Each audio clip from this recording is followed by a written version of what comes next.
Everyone expected another Shane van Gisbergen masterclass. He was on pole again. He was controlling the early stages again. And the question spreading quietly through the entire field was the same one it always is on road courses. Are we actually racing him? Or are we just participating in his exhibition? Then Sunday remembered it was NASCAR. One restart, one crash, one red flag, one moment that erased everything that felt inevitable. And when the dust settled at Naval Base Coronado, it was not the number 97 celebrating in victory lane. It was Corey Heim, 23 years old, running only a part-time Cup schedule, driving away with one of the most stunning victories of the 2026 season. How does a driver who started 13th, fell back to 20th, and struggled on his first 2 tire sets end up in victory lane? How does the most dominant road course driver in NASCAR history get eliminated from his own coronation? And what does this result actually mean for the 2026 championship picture?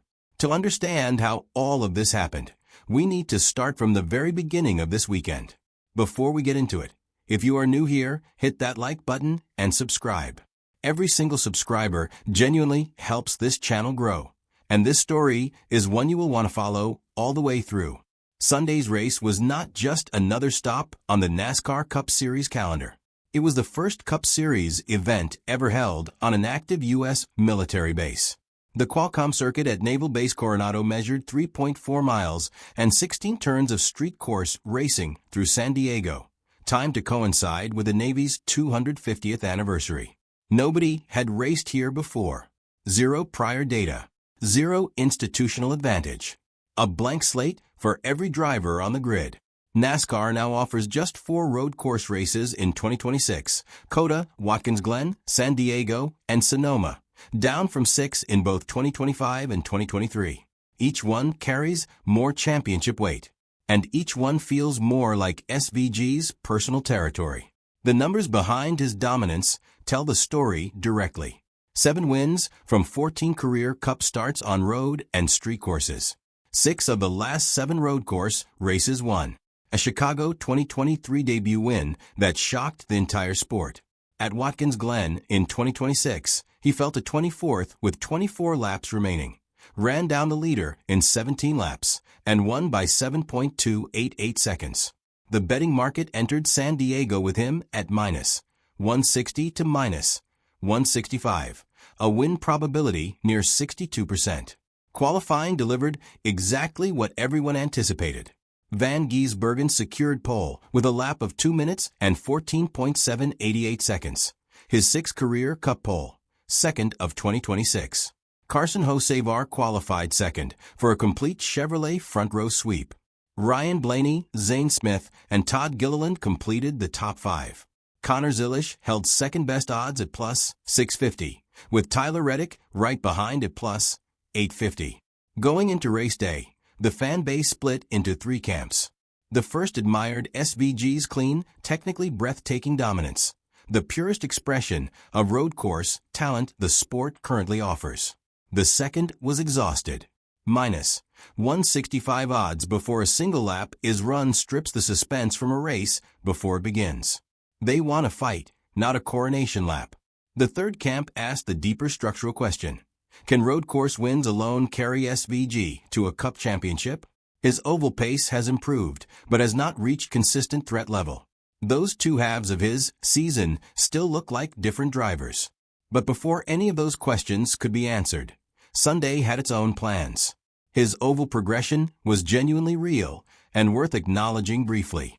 Early in his 2025 rookie season, he posted 31st, 34th, and 32nd at Phoenix, Las Vegas, and Homestead. By Nashville Superspeedway in 2026, he had reached a career-best 5th place oval finish, trading leads with Kyle Larson. He sat 12th in points, 44 points above the chase cut line. Denny Hamlin noted the trajectory clearly. Certainly the trend is continuing, that he keeps getting better. Elite, superior drivers find a way to adapt, and he's one of those. Dating back to Watkins Glen, SVG ranked 2nd in the series, with a 5.67 average finish across the last 3 races. So going into San Diego, this was not just a road course specialist. This was a driver building toward something much larger. And then everything fell apart in an instant. Corey Heim started 13th and immediately dropped to 20th. His qualifying scuffs offered no improvement over his earlier tire sets. On paper, this looked like the beginning of a quiet, forgettable afternoon, the kind that gets summarized in one line at the bottom of a race recap. But crew chief Booty Barker refused to let the moment define the race. From the earliest laps, Barker was on the radio with a message that required genuine faith to believe. These were their two worst tire sets of the entire weekend. Everything was about to change. Booty kept telling me these were our worst two sets of tire. We were going to be fine, Heim said afterward. He was right. That trust between driver and crew chief became the invisible engine powering Heim's entire afternoon. While Ryan Blaney won Stage 1 and led a race-high 12 laps up front, Heim was doing something quieter and ultimately more important. He was learning the circuit, managing his equipment, and staying composed in a race that kept reshuffling around him. Ryan Preece took Stage 2. Kyle Larson, Carson Hocevar, and Connor Zilisch cycled through the front. The race was busy and competitive at the top. But Heim was not at the top yet. He was building toward it, one position, one corner, one lap at a time. What made his climb remarkable was how clean it was. In a race held on a circuit nobody had ever competed on before, where the margins for error were enormous and the walls unforgiving, Heim made no costly mistakes. He found grip where others struggled. He identified the rhythm of the Qualcomm circuit faster than his starting position suggested he should have been able to. And he did it all without the broadcast cameras finding him, without the commentary team calling his name, without anyone in the grandstands quite realizing what was being assembled in the middle of the field. Then the crash happened, and suddenly everyone was paying attention. A restart stacked the field. A multi-car incident erupted. The first red flag in NASCAR Cup Series history at Naval Base Coronado. 9 cars were collected. The overwhelming favorite, Shane van Gisbergen, was among them. The race that had felt predetermined for 3 days was suddenly, completely, irreversibly open. Every driver still running made the same calculation at the same moment. The field reset. The crowd noise changed. The energy across Naval Base Coronado shifted in one collective heartbeat. What had looked like a race for second suddenly became a race anyone could win. Corey Heim had his car. He had his tires. He had Booty Barker in his ear. And he had spent the entire afternoon quietly preparing for exactly this kind of moment, even if nobody else knew it yet. When the green flag dropped again, Heim did not hesitate. He drove with the authority of someone who had already figured out what the rest of the field was still trying to solve. He was clean through the corners, precise on the exits, and relentless on the straights. The drivers who had been fighting each other for position all afternoon found themselves watching his no pull away with a composure that belonged to a driver twice his age and experience level. We started the race. I think we started 13th. We fell straight back to 20th. Then put on our scuffs from qualifying, struggled just as bad, Heim said in victory lane. The honesty of that statement made the result even more extraordinary. He had described a race that should have ended in obscurity, and somehow turned it into the defining moment of his Cup career to date. The win does something beyond just adding a name to the 2026 result sheet. It validates 23XI Racing's philosophy of developing and trusting young talent in high-pressure environments. It demonstrates that a part-time schedule does not limit a driver's ceiling when the preparation is right and the crew-chief relationship is built on genuine trust. And it sends a message to every organization in the garage. Part-time does not mean part effort. Corey Heim arrived at Naval Base Coronado as a footnote. He left as the story everyone will be talking about heading into Sonoma. SVG entered San Diego sitting 12th in points, 44 points above the cut line. The crash damaged his position at a critical moment with 12 races remaining. The margin for error just shrunk significantly. Sonoma next week is his best immediate chance for recovery.